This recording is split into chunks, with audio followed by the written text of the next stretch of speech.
Okay, so we started off yesterday 100% passing conditioning test. So we think we've got a team in good condition. Talking about the veterans, we had about 98% of the rookies passed it. So I think we're in good shape. Just kind of knocking some of the rust off here today. Some good, some bad. That's training camp. I just told the team sometimes the offense is going to win, sometimes the defense is going to win, and that's the mark of a team that's competing against each other. So we're just trying to go one day at a time here and kind of go from there. So I'll open it up to questions. Well, what's it like not having offense in wideout? Hey, John, it's look, it's the National Football League. Things happen. Whether it's injuries or anything else, you just have to coach the guys that are out on the field. So once we get into our meetings and we come out here, we're just really focused on coaching the guys that are out here. How do you feel about where JJ is right now? Is it good to see him out here? Yeah, no, he's. I think he's progressing well. It just the procedure just happened a short time ago, but he's on the right track, and I think all of us understand the type of work ethic, what he brings to the table every single day. So he's going to work very hard to be out here as soon as he can. So it's a little early, but Derek, any indications on that? No, not yet. I go in there and get the injury report. I don't think it was life-threatening or anything like that. So I think he'll be all right. But we'll go from there. Did Lamb move up till he's back? It's a rotation. I would say right now with Dwayne out, Lamb's getting a bunch of reps. You got McDonald over there. You've got obviously Clarkie's over there getting a bunch of reps. So it's there's guys that can play. Jeff Allen can bump out and play tackle. So there's a number of different ways we could go. Can you talk about Brock's first day? Yeah, look, like I said, he's made progress every single day he's been here. And training camp's tough. There were some really good plays out there today. Some plays for everybody, not just Brock. That we need to correct and get better. But a lot of good effort. I thought the operation of the offense was decent, especially with the first group, and so we're just looking to string another day together tomorrow. My surgery, so what happened was last season I herniated the disc in my back, but it wasn't a terrible herniation, so obviously I could keep playing. And then throughout the off season there'd be slight flare-ups here and there, but we'd always get it under control, so there was nothing really bad. So right before training camp, we just wanted to do a checkup just to make sure and see where I was at. And once the MRI came back, we realized it was worse than we thought. So that's when we knew. That's why it happened so close to training camp. It's not because it's 190 degrees and I just didn't feel like going out there. Who did the surgery? Dr. Prasaran, right here in Houston. So he did the surgery last week, Wednesday. Successful surgery. We took a whole bunch of crap out of my back. And so now I feel good. And for the first 2 weeks, he told me really just walk and lay down is my rehab. So that's all I've been doing. But they said as soon as the 2 weeks is up, I kind of ramp up pretty quickly. So I can't put a solid start date on when I'm going to be able to play. I've never missed a game in my 5 years. 2012, I missed all of training camp. Didn't have a problem there. Don't see this being a problem. And I don't plan on missing my first game now, but I can't promise it. So I'm going to do everything I can. How tough was it for you when they told you that? It was tough. It's one of those phone calls you don't want to get. But it's going to be the best for me in the long run. It was one of those things where I'm glad we found it, because if we didn't, it could have been a whole lot worse. So the fact that we're getting it taken care of now, the fact that I'm going to be healthy for the season, that's really what matters the most. Are you worried about your body considering the injury you had? Obviously, it's been the roughest year of my career. There's no question. But that's something that comes along with playing in the NFL. You're going to put your body through the ringer. You're going to go out there. You're going to play hurt. That's just the way it goes in the league. I'm doing everything I can to protect my body, and I think the older that I get, the more I realize that you have to be smart in the way you do things, and you have to be conscious of your body. But I'm always going to push myself to the limit. That's what got me where I am, so I'm going to continue to push myself to the limit. I'm just going to try and be a little bit smarter about it. JJ, how do you walk that line then? Because you are going to push to compete, but you can't come back too quickly. Right. I think that's the thing with the back that's a little bit different than any other injury. Is I got to listen to the doctors a little bit more on this one, because you can't just feel it out. It's your spine, so you got to be smart. So which I'm doing. I'm listening to them. I'm doing everything that they say. But they know that I'm a guy that likes to push it. So they know that however forward we can be with my recovery, we're going to be. And I'm going to do whatever I can to get back on the field. And as soon as the doctors tell me it's safe for me to be on the field, I'll be out there. I mean, there's nothing that hurts me more than watching practice instead of being out there. I jogged today a little bit. They probably weren't terribly happy to see me do that, but I felt good. Like, that's what's crazy is I feel good. Like, my body feels good. So it's just a matter of now listening to them and what they tell me to do, and I'll do whatever they tell me to do, just so that I know I can be healthy for the first game. Judge, how easy is it, or how difficult would it be to be patient?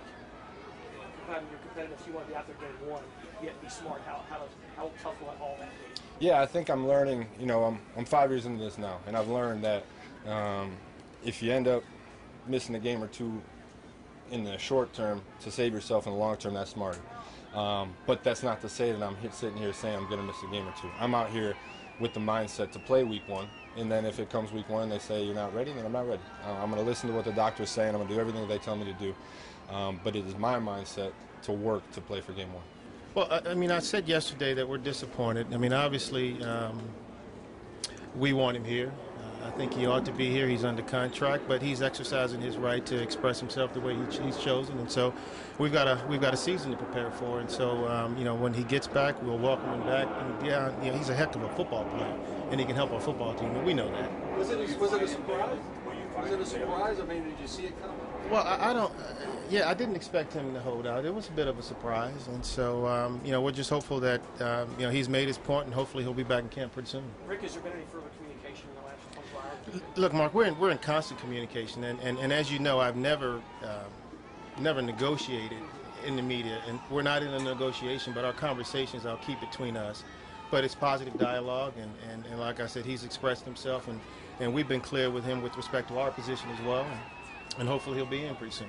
Rick, is there a reason why maybe this would be a good time in terms of the cap, or just in terms of the timing of his rookie contract? There are any number of factors that go into a club's decision when or whether or not to extend a contract. And so they came to us this summer and talked to us about that. We contemplated and we came to a decision. We communicated that decision to them and told them that it was a firm decision. And so that's the, you know, to the degree that I'll express what was communicated, that was communicated. And you know, we respect DeAndre and his abilities and his contributions to our football team and his future contributions to our football team. And so we wanted to entertain that because they asked, and we did, and decided that this is not the right time for a number of reasons. And so, you know, that's our position at this point. Rick, you guys have been through this before, obviously with Andre Johnson several times, but maybe it's a little different with DeAndre because you get Brock Osweiler and there's so much optimism in the team. How do you see this playing out? I mean, do you think it gets done in the next few days, week, or could it be a long-term thing? You've got to ask DeAndre, Brian. I mean, he's not here. We're here. So he's under contract. So there isn't anything to get done other than him coming here. I will tell you this his actions are counterintuitive to any of the productive energy that is necessary for anything to get done. So, you know, we're here. We're working. And our football team had a good day today, and they've got to go to meetings tonight and a walkthrough tonight and another good practice tomorrow. And that's where our focus is. You can find him daily. Are you finding him? Yeah, he has been fine every day, and that is our right via the collective bargaining agreement, and we'll exercise that right. And like I said, I hope this doesn't drag out very long.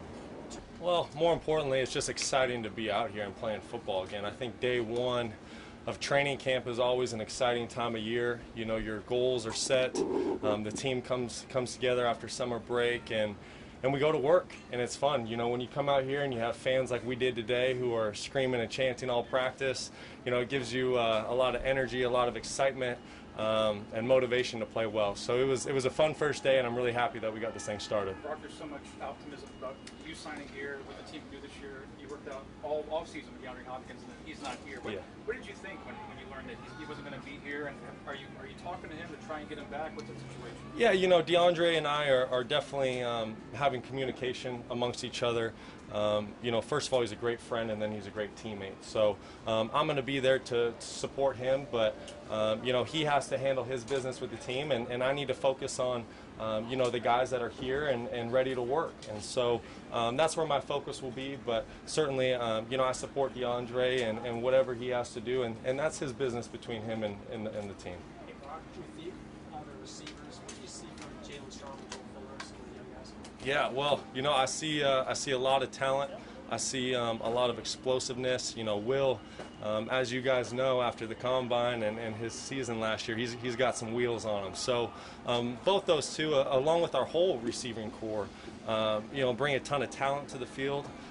You know, we got some veteran guys, Cecil Shorts, you know, very smart player, very intuitive, and so we have a great group of guys that really enjoy coming out here and working hard, and really that's what it's all about. You know, training camp, it's a grind, and it truly is all about embracing that grind and coming out here and, you know, forgetting about the heat and working to get better every single day, and that's what those guys do. Every year is obviously a different year, but there's been a lot of fans wanting more production from the tight ends. Could you talk about how you're working with the tight ends and what you see for them this upcoming season? Certainly. Well, you know, I see a playmaking group. I see a group of tight ends that are hungry to produce and work extremely hard to do that. And so, you know, I don't know if you guys saw it, but we stayed after as quarterbacks with the tight ends, and we threw some extra routes. And, you know, we're really working hard to incorporate those guys in the offense. Brock, you talked a lot to us about working to get the playbook down so when you hit the ground running out here. How was the carryover? How'd your work pay off? Yeah, you know, the carryover, you know, it was there. You know, I felt extremely comfortable today. You know, whenever you're in a new system and you go on summer break and you come back for training camp day one, you don't know how much is really going to stick. And I felt extremely comfortable out there calling the plays, hearing the plays in the helmet. We audibled a few times at the line of scrimmage. And, you know, I think most importantly, our communication, whether that be in the huddle or at the line of scrimmage today, was really good. And that's what we want to have. You mentioned the heat. What did you think of training camp in Houston day one? You know, I didn't really think it was that hot. I don't know what you guys are talking about. Brock, are there specific things you're trying to focus on right now, personally or team-wise, that you're working on here early on? Yeah, every single day. Every single day, there's one to probably no more than three things that you want to get better at. And the way I view it, if you're getting better at 1 to 3 things every single day throughout training camp and throughout the season, you know, come September, November, December, that's a lot of things that you've improved your game with. So that's really the focus. The focus is very small. You know, today I went out there and I threw an interception in a team period. It was just a read where I hung with a guy too long, and lesson learned. Now I know when that play is called, if that guy doesn't win, I'm going to get off it and move on in my progression. So, you know, that's one of my things today. I got better at that play, and that mistake will never happen again.